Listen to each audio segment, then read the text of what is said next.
दोस्तों, अमेरिका दुनिया की सबसे बड़ी महाशक्ति है। एशिया में अपनी शक्ति को और बढ़ाना चाहती है। इसके लिए अमेरिका कुछ भी करके किसी के भी साथ गठजोड़ करके चीन को पीछे छोड़ना चाहता है, क्योंकि चीन ने न केवल एशिया बल्कि पूरे विश्व में अमेरिकी महाशक्ति को एक कड़ी टक्कर दी है। चाहे वे बात विकास में हो या फिर अर्थव्यवस्था में या फिर सैन्य हथियारों में, इन सब में चीन ने अमेरिका को काफी हद तक टक्कर दी है। और यही सबसे बड़ा कारण है कि आज अमेरिका किसी भी हद तक जाकर किसी के साथ गठबंधन कर चीन को पीछे छोड़ना चाहता है। इसीलिए पिछले कुछ वर्षों में खासकर अमेरिका के पूर्व राष्ट्रपति डोनाल्ड ट्रंप के प्रशासन से लेकर वर्तमान तक अमेरिका ने भारत के साथ जितना हो सके उस हद तक जाकर भारत से रिश्ते मजबूत करे हैं। और इस बीच अमेरिका ने भारत के साथ कई तरह के लॉजिस्टिक और रक्षा समझौते करे हैं, जैसे कि कॉम कासा, बेका, लिमोआ और जिसोमिया यानी general security of military information agreement. लेकिन ये बात अमेरिका हमेशा से जानता था कि भारत जैसे एक पावरफुल देश को कठपुतलियों की तरह अपने हाथ पर नहीं नचाया जा सकता। यही कारण है कि भारत ने जब अमेरिका के साथ ही 4 अलग अलग समय पर लॉजिस्टिक और रक्षा समझौते किए तो भारत ने इनमें कई ऐसे बदलाव कराए थे जिसमें भारत की शर्तों को जोड़ा गया और अमेरिका और भारत के बीच यह समझौते हुए, जिसमें से एक था com casa. Com casa agreement का मूल नाम सिस्मोआ है, यानी कि communication and information security memorandum of agreement, जिसको भारत के लिए बदलकर communication capability and security agreement रखा गया। आखिर क्या होता है सिस्मोआ एग्रीमेंट? दोस्तों, भारत और अमेरिका के बीच 15 साल बाद फिर क्यों हुआ यह एग्रीमेंट? क्या भारत को है बड़ा खतरा? क्या अमेरिका ऐसे पैंतरे अपनाकर भारत की विदेशी नीति को करना चाहता है प्रभावी? और क्या लॉन्ग टर्म इम्पैक्ट हो सकता है इस एग्रीमेंट का? यह सब मैं आपको बताऊंगा, इसलिए वीडियो को अंत तक जरूर देखते रहिएगा। तो दोस्तों, जैसे कि अमेरिका के बारे में कहा जाता है और यह काफ़ी हद तक सच भी है कि अमेरिका कोई देश नहीं, ये एक बड़ी मल्टीनेशनल कंपनी है जो हर चीज़ में, हर एग्रीमेंट में अपना फ़ायदा देखती है। इसको जहां फ़ायदा होता है उस देश के साथ गठबंधन या समझौता कर लेती है, चाहे वह कितना भी बड़ा दुश्मन क्यों ना हो। और यही बात अमेरिका और पाकिस्तान की खास रिश्तों का एक बड़ा कारण है। अब जिस तरह से अमेरिका चाहता था कि भारत उसके कहने के अनुसार चले, वह नहीं हो सका। यही एक बहुत बड़ा कारण रहा है अमेरिका और पाकिस्तान के बढ़ते रिश्तों का। दरअसल अमेरिका को एशिया में अपना एक ऐसा पालतू कुत्ता चाहिए जो उसके इशारों पर नाच सके, और वर्तमान स्थिति और इतिहास को देखते हुए अमेरिका को पाकिस्तान से बढ़िया इस समय और कोई नहीं दिखता। और इस तरह अमेरिका भारत की विदेश नीति पर कुछ हद तक प्रभाव छोड़ता है। दरअसल अमेरिका और पाकिस्तान के इस बढ़ते संबंध की शुरुआत हुई थी 2001 में, जब अमेरिका पर 9/11 आतंकी हमला हुआ। उसके बाद अमेरिका को आतंकवाद को मिटाने के लिए अफगानिस्तान में एक ऐसे साथी की जरूरत थी जो उसकी जगह के साथ साथ पूरी मिलिट्री बेस स्थापित करने में मदद करे। यही कारण था कि अमेरिका ने 2001 से लेकर लगभग 2011 तक लगातार आर्थिक मदद के नाम पर, सैन्य मदद के नाम पर पाकिस्तान को भर भर के पैसा दिया।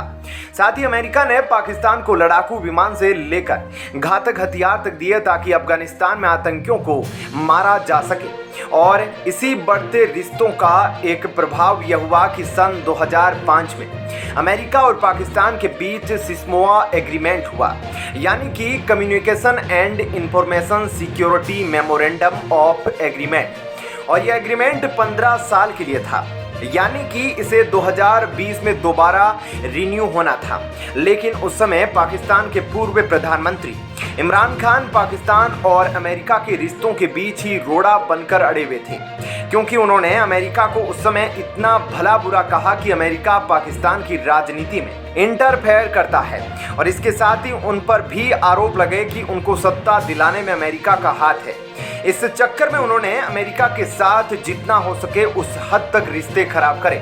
और यही कारण था कि चाहकर भी अमेरिका ने उस समय सिस्मोआ एग्रीमेंट को रिन्यू करने से मना कर दिया। इसके बाद पाकिस्तान में तख्ता पलट हुआ और नवाज शरीफ के छोटे भाई शहबाज शरीफ सत्ता में आए, और अब जाकर फिर से अमेरिका पाकिस्तान के बीच इस एग्रीमेंट को रिन्यू किया गया।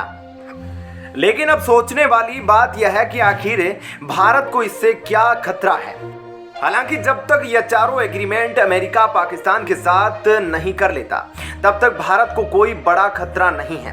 परंतु यह देखा गया है कि अमूमन कि जब सिस्मोआ एग्रीमेंट अमेरिका किसी भी देश के साथ साइन करता है तो अचानक अमेरिका उसको डिफेंस वेपन सप्लाई करने लगता है, और यही डर भारत को भी है। भारत की विदेश नीति को प्रभावित करने के चक्कर में अमेरिका पाकिस्तान को कोई आधुनिक हथियार, मिसाइल, लड़ाकू विमान सप्लाई न करते। हालांकि वर्तमान में तो भारत और पाकिस्तान के बीच युद्ध विराम है। चीन और भारत जैसी स्थिति अपनी पाकिस्तान और भारत के बीच नहीं है। इसलिए यह भी कहा जा रहा है कि शायद इन्हीं हथियारों का प्रयोग पाकिस्तान अफगानिस्तान में करे ताकि पाकिस्तानी तालिबान यानी कि तहरीके तालिबान का दमन कर सके।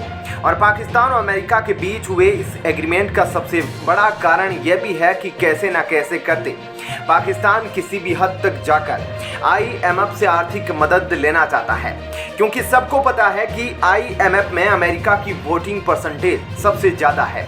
अमेरिका का वहां दबदबा है, तो अमेरिका पाकिस्तान के लिए आर्थिक सहायता की प्रक्रिया को थोड़ा आसान कर सकता है।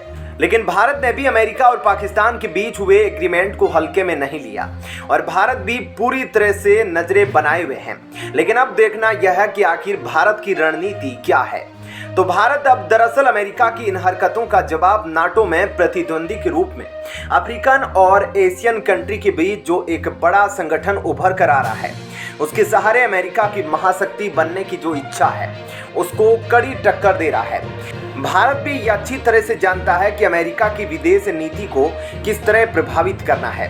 ब्रिक्स संगठन, जिसमें वर्तमान में भारत, चीन, ब्राजील और साउथ अफ्रीका कुल 5 सदस्य हैं, अब इसका विस्तार होने वाला है और लगभग इसमें 12 से ज़्यादा देश जुड़ने वाले हैं जो एशिया और अफ्रीका महाद्वीप से होंगे।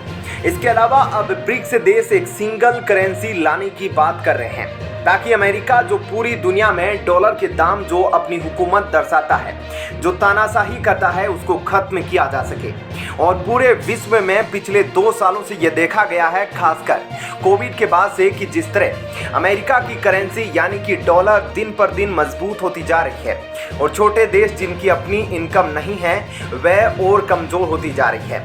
यहाँ तक कि यूरोप अमेरिका के बराबरी पर आ गया है, जो एक टाइम पर अमेरिका से अधिक मूल्यवान था। अफ्रीका और एशियाई देश, खासकर रूस, उनकी करेंसी की तो हालत बहुत बुरी है।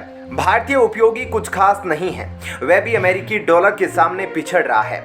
और यही कारण है कि भारत पिछले कुछ वर्षों से इंडियन करेंसी में व्यापार कर रहा है, और जहां UAE और रूस और ईरान समेत कुछ देशों से इस बात पर काफी हद तक सहमति भी बन गई है। साथ ही बाकी देश चीन की करेंसी को भी व्यापार के क्षेत्र में बढ़ावा देने की बात कर रहे हैं।